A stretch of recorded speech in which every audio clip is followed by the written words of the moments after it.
आके देख हालतिया रे पगली पगलाई कैसे जिएला। आके देख हालतिया रे पगली पगलाई कैसे जिएला। रोके चिल्ला के चुप हो जाला, रोके चिल्ला के चुप हो जाला। घुट घुट आंसू पिएला। आके देख हालतिया रे पगली पगलाई कैसे जिएला।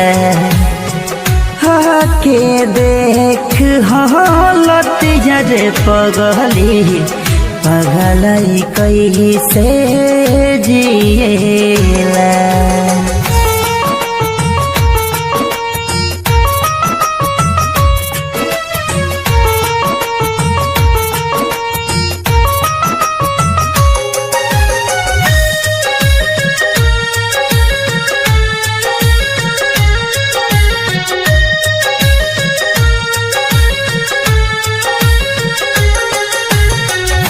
भइल दूरी रहे का मजबूरी, हमसे नहीं बतैलू हो।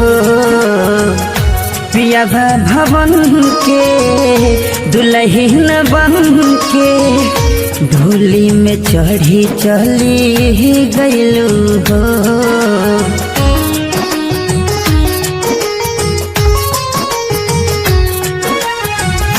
भइल दूरी रहे कवन मजबूरी, हमसे नहीं बतवलू हो। पिया भवन के दुल्हन बन के ढोली में चढ़ी चली गईलू हो। याद में तोहरा निकले, याद में तोहरा निकले। दिल के जख्म के सिएला। आके देख हालतिया रे पगली पगलाई कैसे जिएला। आके देख हालतिया रे पगली पगलाई कैसे जिएला।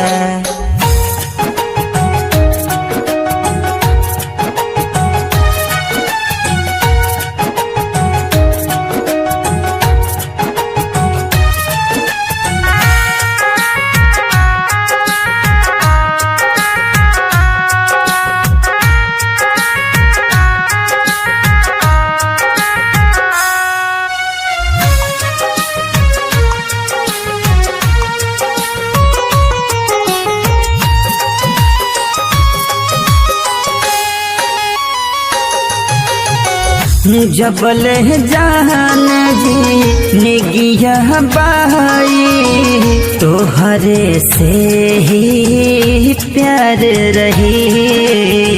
मुअलों के बाद भी अगला जन्म में एहो सनम इंतजार रही।